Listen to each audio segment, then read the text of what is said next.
대법원 2020년 2월 27일 선고 2016다 223-494 판결 사건명 손해배상 기 판시사항 1. 구 간접투자자산 운용업법상 자산운용회사가 부담하는 투자자 보호 의무의 내용 및 이는 제3자가 투자 신탁의 설정을 사실상 주도한 경우에도 마찬가지인지 여부. 적극 판결 요지 1. 구 간접투자자산운용업법 2007년 8월 3일 법률 제86355 자본시장과 금융투자업에 관한 법률 부칙 제2조로 폐지 제4조 제2항 제56조 제1항 제4항에 의하면 자산운용회사는 투자신탁을 설정하고 투자신탁 재산을 운용하는 자로서 투자신탁에 관하여 제1차적으로 정보를 생산하고 유통시켜야 할 지위에 있다. 투자자도 자산운용회사의 전문적인 지식과 경험을 신뢰하여 자산운용회사가 제공하는 투자 정보가 올바른 것이라고 믿고 그에 의존하여 투자 판단을 한다. 이러한 이유로 자산운용회사는 투자 신탁에 관하여 올바른 정보를 제공하고 투자 신탁의 수익 구조와 위험 요인에 관한 정보가 불충분할 경우 그러한 사정을 투자자에게 알려야 하는 투자자 보호 의무를 부담한다. 그리고 이는 제3자가 투자 신탁의 설정을 사실상 주도하였다고 하여 달리 볼 것은 아니다. 판시사항 2. 구 간접투자자산 운용업법상 자산운용회사가 직접 설정하거나 운용하는 투자신탁은 아니나 투자신탁의 설정을 사실상 주도하였다고 볼 만한 특별한 사정이 있는 경우 그 투자신탁 상품을 투자자에게 권유할 때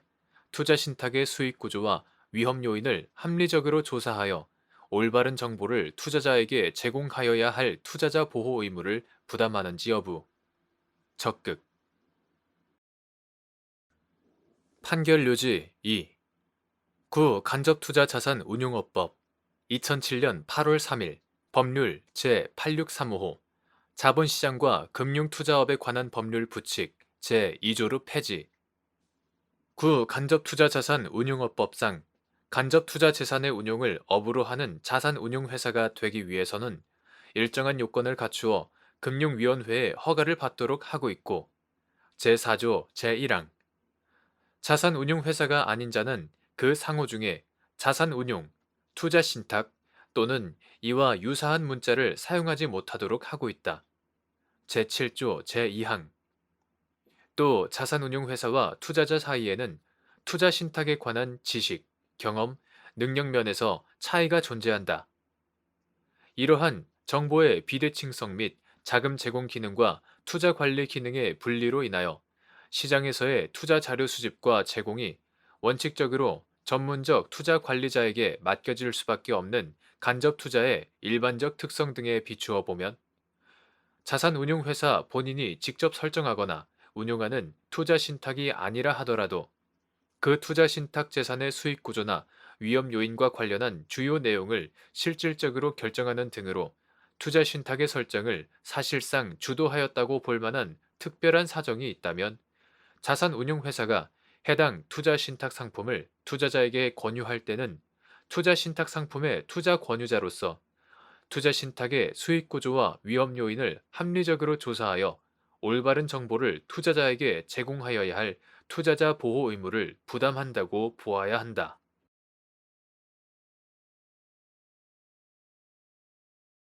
2020년 2월 27일 선고 2016다 260-325 판결 사건명 적립금 이관의 소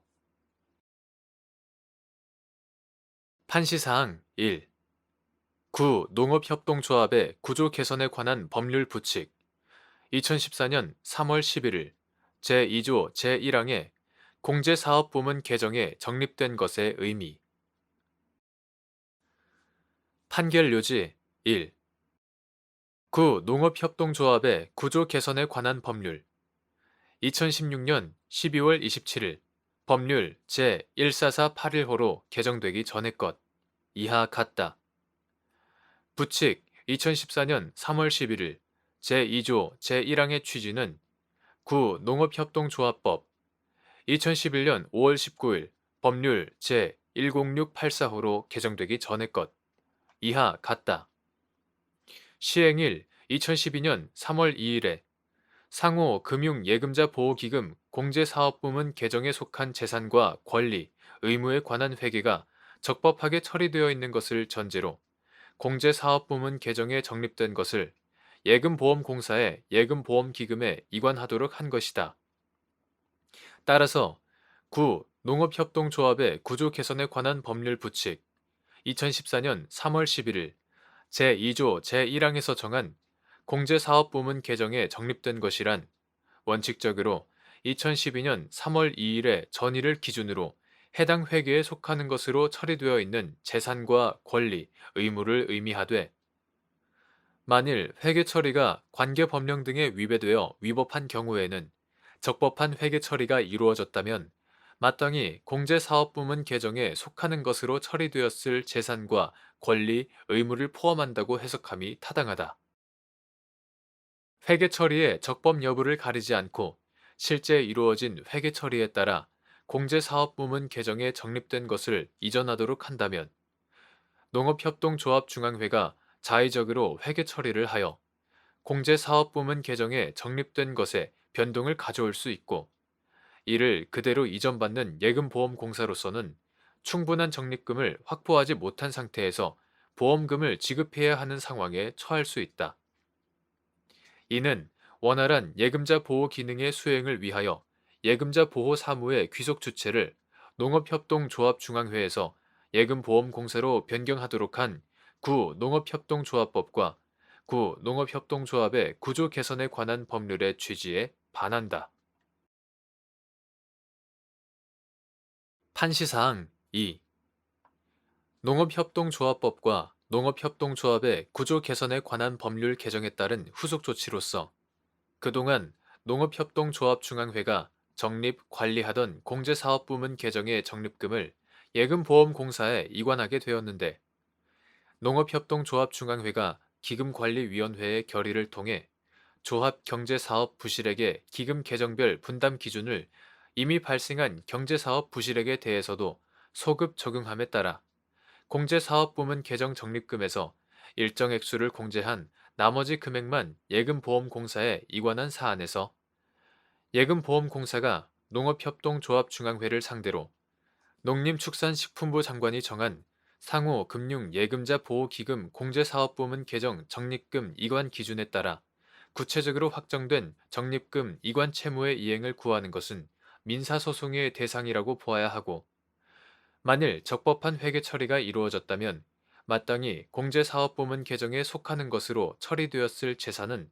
농업협동조합중앙회가 예금보험공사에 이관하여야 할 공제사업부문 개정의 적립금에 포함되어야 한다고 한 사례.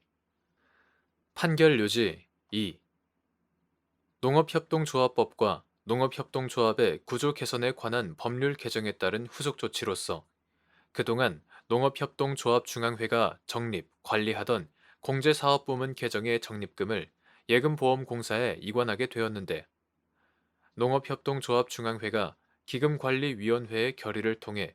조합경제사업 부실액의 기금 계정별 분담 기준을 이미 발생한 경제사업 부실액에 대해서도 소급 적용함에 따라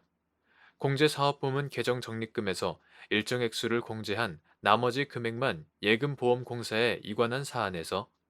예금보험공사가 농업협동조합중앙회를 상대로 농림축산식품부 장관이 정한 상호금융예금자 보호기금 공제사업부문 개정 적립금 이관 기준에 따라 구체적으로 확정된 적립금 이관 채무의 이행을 구하는 것은 공제사업부문 개정의 적립금 자체와 그 이관 의무의 발생에 포함되어 있는 공법적 요소에 따라 영향을 받지 않으므로 민사소송의 대상이라고 보아야 하고 위 기금관리위원회의 결의는 공제사업부문 개정의 이관이 예상되는 상황에서 합리적인 이유 없이 종전 결의에 따라 수년간 지속적으로 이루어진 회계 처리를 소급적으로 변경한 것으로서 위법하므로 만일 적법한 회계 처리가 이루어졌다면 마땅히 공제사업부문 계정에 속하는 것으로 처리되었을 재산은 농업협동조합중앙회가 예금보험공사에 이관하여야 할 공제사업부문 계정의 적립금에 포함되어야 한다고 한 사례.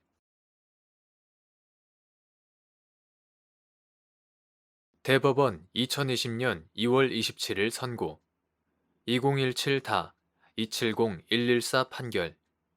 사건명 구상금 판시사항 1. 학교 법인이 의무를 부담하고자 할 때 관할청의 허가를 받도록 규정한 사립학교법 제28조 제1항의 입법 취지 위 규정의 의무 부담에 해당하는지 결정하는 방법 및 학교 법인이 의무를 부담하는 내용의 모든 법률 행위가 일률적으로 이에 해당하는지 여부 소급 판결 요지 1. 사립학교법 제28조 제1항에서 학교 법인이 의무를 부담하고자 할 때 관할청의 허가를 받도록 규정한 것은 학교 법인 재산의 원활한 관리와 유지, 보호를 기함으로써 사립학교의 건전한 발달을 도모하자는 데 목적이 있다. 그러므로 위 규정의 의무 부담에 해당하는가는 그 목적과 대조하여 구체적으로 결정되어야 하고 학교 법인이 의무를 부담하는 내용의 모든 법률 행위가 일률적으로 이에 해당한다고 단정할 수 없다. 판시사항 2. 갑 학교 법인이 학교 신축 이전 공사 과정에서 을 보험회사와 산지 전용에 따른 원상복구 비용 예치금의 지급 보증 보험 계약을 체결하면서 을 회사가 피보험자인 병 지방자치단체에 보험금을 지급할 경우 을 회사에 그 보험금을 변상하기로 약정하였는데 을 회사가 병 지방자치단체에 보증보험 계약에 따른 보험금을 지급한 후 갑 법인을 상대로 구상금 지급을 구한 사안에서 위 보증보험 계약은 사립학교법 제28조 제1항에서 규정하는 관할청의 허가 대상인 의무 부담 행위에 해당하지 않는다고 한 사례. 판결 요지 2. 갑 학교 법인이 학교 신축 이전 공사 과정에서 을 보험회사와 산지 전용에 따른 원상복구 비용 예치금의 지급 보증 보험 계약을 체결하면서 을 회사가 피보험자인 병지방자치단체에 보험금을 지급할 경우 을 회사에 그 보험금을 변상하기로 약정하였는데 을 회사가 병지방자치단체에 보증보험 계약에 따른 보험금을 지급한 후 갑 법인을 상대로 구상금 지급을 구한 사안에서 산지 전용 허가를 받은 갑 법인의 산지 복구비 예치 의무는 산지관리법령에 의한 학교 시설사업 실시 계획 승인의 조건 내지 병지방자치단체장의 산지 복구비 예치 통보에 따라 발생한 것일 뿐 법률 행위로 인하여 발생한 것이 아니므로 갑 법인의 산지 복구비 예치 의무는 사립학교법 제28조 제1항에 따라 관할청의 허가를 받아야 하는 의무 부담이라고 볼 수 없는 점, 갑 법인이 산지 복구비를 현금으로 예치하더라도 이는 갑 법인의 산지 복구비 예치 의무를 이행한 것에 불과하므로 사립학교법 제28조 제1항에 따른 관할청의 허가 대상인 의무 부담 행위라고 볼 수 없고 나아가 위 보증보험 계약 역시 갑 법인이 산지 복구비를 직접 현금으로 예치하는 것을 대신하는 데에 목적이 있으며 병지방자치단체장의 산지 복구비 예치 통보 등에 부수하여 이루어진 것에 불과한 점, 산지 전용 허가를 받은 갑 법인의 산지 복구 의무는 산지관리법 제39조 내지 제42조에 따라 발생하였을 뿐 법률 행위로 인하여 발생한 것이 아니므로 사립학교법 제28조 제1항에 따른 관할청의 허가 대상이라고 볼 수 없는 점, 보증보험 계약 체결 이후에 보험사고가 발생하여 을 회사가 병 지방자치단체에 보험금을 지급할 경우 갑 법인은 을 회사에 대하여 지급액 상당의 구상 채무를 부담하는데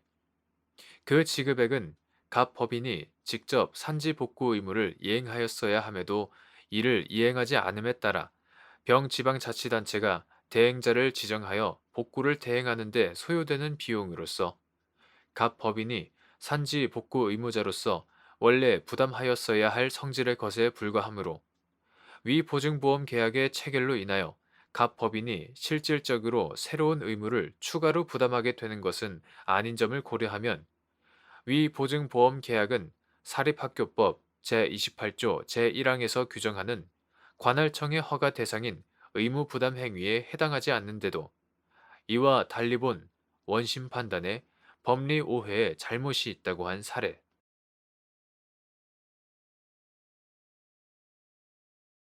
대법원 2020년 2월 27일 선고 2018다 232898 판결 사건명 건물 판시사항 1. 한 동의 건물 중 구조상 구분되어 구분 소유권의 목적이 된 수개의 구분 건물들이 그 사이의 격벽이 제거되는 등의 방법으로 건물로서의 독립성을 상실하여 일체화되고 일체화된 후에 구획을 전유 부분으로 하는 한 개의 건물이 된 경우 기존 구분 건물에 대한 등기의 효력 판결 요지 1. 한 동의 건물 중 구조상 구분된 수개의 부분이 독립한 건물로서 구분 소유권의 목적이 되었으나 그 구분 건물들 사이의 격벽이 제거되는 등의 방법으로 각 구분 건물이 건물로서의 독립성을 상실하여 일체화되고 이러한 일체화 후의 구획을 전유 부분으로 하는 한 개의 건물이 되었다면 기존 구분 건물에 대한 등기는 합동으로 인하여 생겨난 새로운 건물 중에서 위 구분 건물이 차지하는 비율에 상응하는 공유 지분 등기로서의 효력만 인정된다. 판시사항 2. 인접한 구분 건물 사이에 설치된 경계벽이 제거되어 각 구분 건물이 구조상 및 이용상의 독립성을 상실하였으나 각 구분 건물의 위치와 면적 등을 특정할 수 있고 사회 통념상 복원을 전제로 한 일시적인 것으로서 복원이 용이한 경우 각 구분 건물에 관한 등기의 효력, 유효. 이때 구조상의 구분에 의하여 구분 소유권의 객체 범위를 확정할 수 없는 경우 건축물 관리 대장상 독립한 별개의 구분 건물로 등재되고 등기부 상에도 구분 소유권의 목적으로 등기되어 있더라도 등기 그 자체가 무효인지 여부. 적극. 판결 요지 2. 인접한 구분 건물 사이에 설치된 경계벽이 일정한 사유로 제거됨으로써 각 구분 건물이 구분 건물로서의 구조상 및 이용상의 독립성을 상실하게 되었다고 하더라도 각 구분 건물의 위치와 면적 등을 특정할 수 있고 사회 통념상 그것이 구분 건물로서의 복원을 전제로 한 일시적인 것일 뿐만 아니라 그 복원이 용이한 것이라면 각 구분 건물은 구분 건물로서의 실체를 상실한다고 쉽게 단정할 수는 없고 아직도 그 등기는 구분 건물을 표상하는 등기로서 유효하지만 구조상의 구분에 의하여 구분 소유권의 객체 범위를 확정할 수 없는 경우에는 구조상의 독립성이 있다고 할 수 없고 구분 소유권의 객체로서 적합한 요건을 갖추지 못한 건물의 일부는 그에 관한 구분 소유권이 성립할 수 없으므로 건축물 관리 대장상 독립한 별개의 구분 건물로 등재되고 등기부 상에도 구분 소유권의 목적으로 등기되어 있더라도 그 등기는 그 자체로 무효이다. 판시사항 3. 한동의 상가 건물이 리모델링 공사로 구조 및 층수, 면적 등이 변경되었음에도 리모델링 공사의 허가를 받지 못하여 준공 이후에도 상가 건물 내 구분 건물에 관한 사용 승인이 나지 않음에 따라 리모델링에 따른 공부상 표시 변경 등록 및 표시 변경 등기가 이루어지지 않았고 그 결과 상가 건물의 구분 소유 부분으로 각 등기된 건물 부분에 관한 건축물 대장과 등기부가 현재 건물의 현황을 제대로 반영하지 못하고 있는 사안에서 재반 사정에 비추어 상가 건물 내 구분 건물에 관한 구분 등기는 그 자체로 무효이고 리모델링으로 생겨난 새로운 건물 중에서 위 구분 건물이 차지하는 비율에 상응하는 공유 지분 등기로서의 효력만 인정되는데도 이와 달리 본 원심 판결에 법리 오해 등의 잘못이 있다고 한 사례. 판결 요지 3. 한 동의 상가 건물이 리모델링 공사로 구조 및 층수, 면적 등이 변경되었음에도 리모델링 공사의 허가를 받지 못하여 준공 이후에도 상가 건물 내 구분 건물에 관한 사용 승인이 나지 않음에 따라 리모델링에 따른 공부상 표시 변경 등록 및 표시 변경 등기가 이루어지지 않았고 그 결과 상가 건물의 구분 소유 구분으로 각 등기된 건물 부분에 관한 건축물 대장과 등기부가 현재 건물의 현황을 제대로 반영하지 못하고 있는 사안에서 상가 건물 내 기존 구분 소유로 각 등기된 구분 건물은 격벽이 처음부터 없었거나 리모델링으로 제거되고 구조, 위치와 면적이 모두 변경됨으로써 구분 건물로서의 구조상 및 이용상의 독립성을 상실하여 일체화되었고, 비록 일체화 후에 상가 건물이 여러 개의 점포로 나뉘어 이용되고 있더라도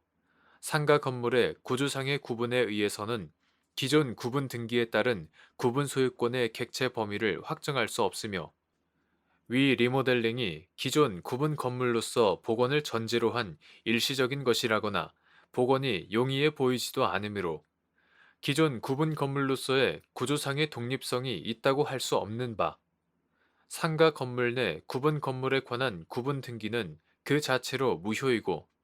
리모델링으로 생겨난 새로운 건물 중에서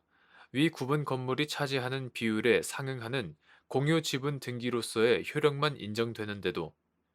이와 달리 새로운 건물의 특정 점포에 대하여 구분 건물의 소유권의 효력이 미친다고 본 원심 판결에 법리 오해 등의 잘못이 있다고 한 사례.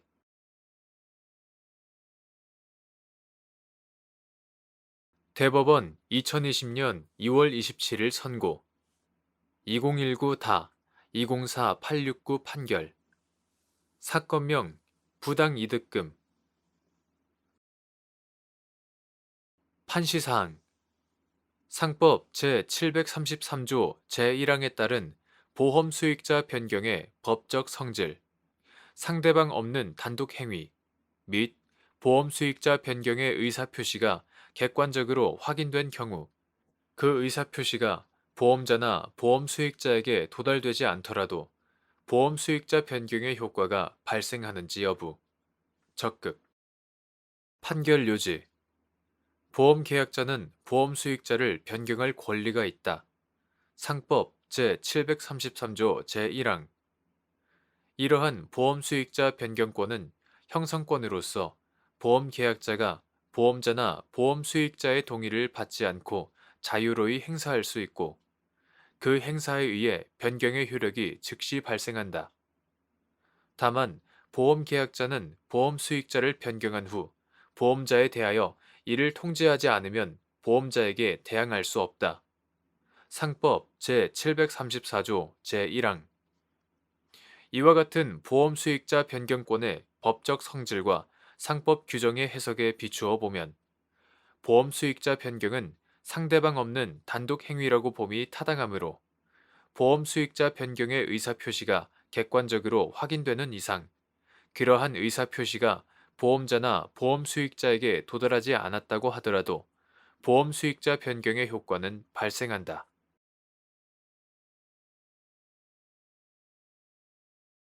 대법원 2020년 2월 27일 선고 2019 다 223747 판결 사건명 증권 관련 집단 소송 판시사항 1. 구 자본시장과 금융투자업에 관한 법률 제125조, 제126조가 적용되는 손해배상 청구 소송에서 증권신고서나 투자설명서의 거짓 기재 이외에 주식을 취득할 때부터 손실이 발생할 때까지의 발행회사나 주식시장의 전반적인 상황 변화 등도 손해 발생에 영향을 미쳤음이 인정되나 성질상 그로 인한 손해액을 일일이 증명하는 것이 극히 곤란한 경우 그러한 사정을 들어 손해배상액을 제한할 수 있는지 여부 적극 판결요지 1. 구자본시장과 금융투자업에 관한 법률 2013년 5월 28일 법률 제11845호로 개정되기 전의 것 제125조, 제126조가 적용되는 손해배상 청구 소송의 경우에도 손해의 공평한 부담이라는 손해배상법의 기본 이념이 적용되어야 하므로 피해자에게 손해의 발생 및 확대에 기여한 과실이 있거나 가해자의 책임을 제한할 사유가 있는 때에는 과실상계를 하거나 공평의 원칙에 기하여 책임을 제한할 수 있다. 특히 주식 가격의 변동 요인은 매우 다양하고 여러 요인이 동시에 복합적으로 영향을 미치는 것이므로 어느 특정 요인이 언제 어느 정도의 영향력을 발휘한 것인지를 가늠하기가 극히 어려운 사정을 감안할 때 증권신고서나 투자설명서의 거짓 기재 이외에도 취득한 때부터 손실이 발생한 때까지의 발행회사나 주식시장의 전반적인 상황의 변화 등도 손해 발생에 영향을 미쳤을 것으로 인정되나 성질상 그와 같은 다른 사정에 의하여 생긴 손해액을 일일이 증명하는 것이 극히 곤란한 경우가 있을 수 있고 이와 같은 경우 손해분담의 공평이라는 손해배상 제도의 이념에 비추어 그러한 사정을 들어 손해배상액을 제한할 수 있다. 판시사항 2. 공동불법 행위로 인한 손해배상 책임의 범위는 피해자에 대한 관계에서 가해자들 전원의 행위를 전체적으로 함께 평가하여 정하여야 하는지 여부, 적극 및 공동불법 행위자 중에 고의로 불법 행위를 행한 자가 있는 경우 모든 불법 행위자가 과실상계의 주장을 할 수 없는지 여부, 소극 판결요지 2. 공동불법 행위 책임은 가해자 각 개인의 행위에 대하여 개별적으로 그로 인한 손해를 구하는 것이 아니라 가해자들이 공동으로 가한 불법 행위에 대하여 그 책임을 추궁하는 것이므로 공동 불법 행위로 인한 손해배상 책임의 범위는 피해자에 대한 관계에서 가해자들 전원의 행위를 전체적으로 함께 평가하여 정하여야 하나, 이는 과실상계를 위한 피해자의 과실을 평가함에 있어서 공동 불법 행위자 전원에 대한 과실을 전체적으로 평가하여야 한다는 것이지, 공동 불법 행위자 중에 고의로 불법 행위를 행한 자가 있는 경우에는 피해자에게 과실이 없는 것으로 보아야 한다거나 모든 불법 행위자가 과실상계의 주장을 할 수 없게 된다는 의미는 아니다.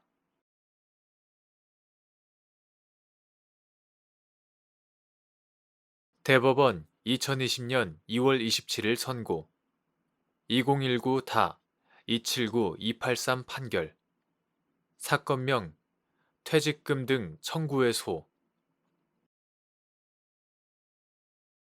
판시사항 1. 사용자가 연차휴가 사용촉진 제도를 도입하여 구근로기준법 제61조 각 호에 따른 조치를 하였음에도 근로자가 지정된 휴가일에 출근하여 근로를 제공한 경우 사용자가 그러한 사정을 인식하고도 노무의 수령을 거부한다는 의사를 명확하게 표시하지 아니하거나 근로자에 대하여 업무 지시를 하였다면 위와 같은 근로의 제공으로 인해 사용하지 아니한 휴가에 대하여 보상할 의무를 부담하는지 여부. 원칙적 적극. 판결요지 1. 구근로기준법 2017년 11월 28일 법률 제15108호로 개정되기 전의 것. 이하 같다. 제61조에서 정한 연차휴가 사용촉진 제도를 도입한 경우 사용자는 연차 휴가를 사용할 수 있게 된 날부터 1년의 기간이 끝나기 6개월 전을 기준으로 10일 이내에 근로자별로 사용하지 아니한 휴가 일수를 알려주고 근로자가 그 사용 시기를 정하여 사용자에게 통보하도록 서면으로 촉구하여야 한다. 같은 조 제1호 이러한 촉구에도 불구하고 근로자가 촉구를 받은 때부터 10일 이내에 사용하지 아니한 휴가의 사용 시기를 정하여 사용자에게 통보하지 아니하면 사용자는 휴가 사용 가능 기간이 끝나기 2개월 전까지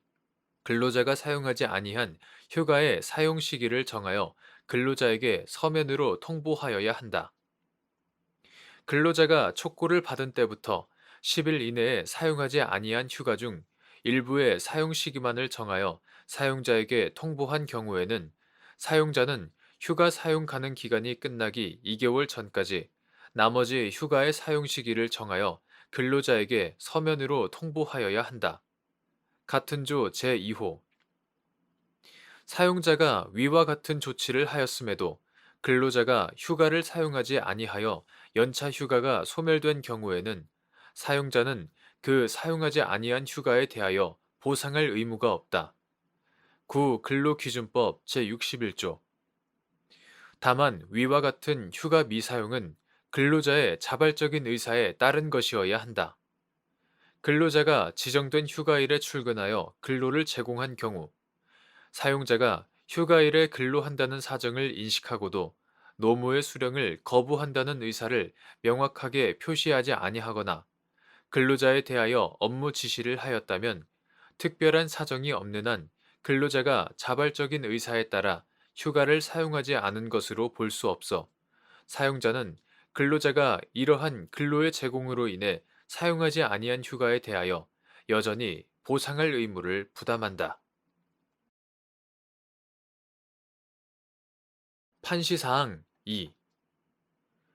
갑 주식회사가 을의 연차휴가 사용기간의 말일부터 6개월 전을 기준으로 10일 이내에 을에게 사용하지 아니한 연차휴가 일수가 21일임을 알려주면서 휴가 사용 시기를 정하여 통보해 줄 것을 서면으로 촉구하였으나 을은 그중 11일에 대하여만 사용 시기를 정하여 통보하였고 그 후 을이 연차휴가 사용 기간의 말일부터 1개월 전에 다시 미사용 연차휴가 20일에 대하여 연차휴가 사용 변경 계획서를 제출하였으나 실제로는 지정된 휴가일에 미국으로 출장을 다녀오거나 정상적으로 출근하여 갑 회사에 근로를 제공한 사안에서 구근로기준법 제61조에서 정한 미사용 연차 휴가에 대한 보상 의무가 면제되기 위한 요건을 충족하였다고 인정하기 어려우므로 갑 회사는 을에게 연차 휴가 수당을 지급할 의무가 있다고 한 사례. 판결 요지 2. 갑 주식회사가 을의 연차 휴가 사용 기간의 말일부터 6개월 전을 기준으로 10일 이내에 을에게 사용하지 아니한 연차 휴가 일수가 21일임을 알려주면서 휴가 사용 시기를 정하여 통보해 줄 것을 서면으로 촉구하였으나 을은 그중 11일에 대하여만 사용 시기를 정하여 통보하였고 그 후 을이 연차 휴가 사용 기간의 말일부터 1개월 전에 다시 미사용 연차 휴가 20일에 대하여 연차 휴가 사용 변경 계획서를 제출하였으나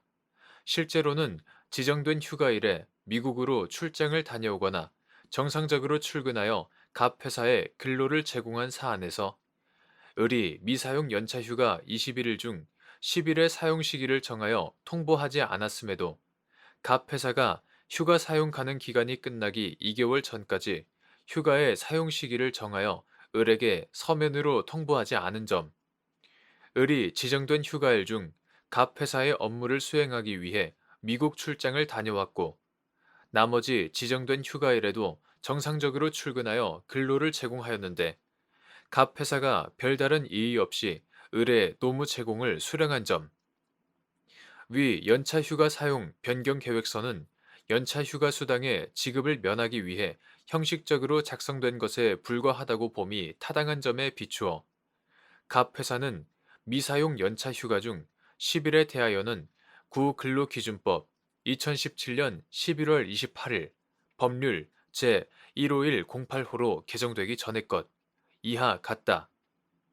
제61조에서 정한 조치를 제대로 이행하였다고 볼 수 없고 나머지 지정된 날짜에 대하여 휴가를 사용하지 않은 것이 을의 자발적인 의사에 따른 것이었다고도 볼 수 없어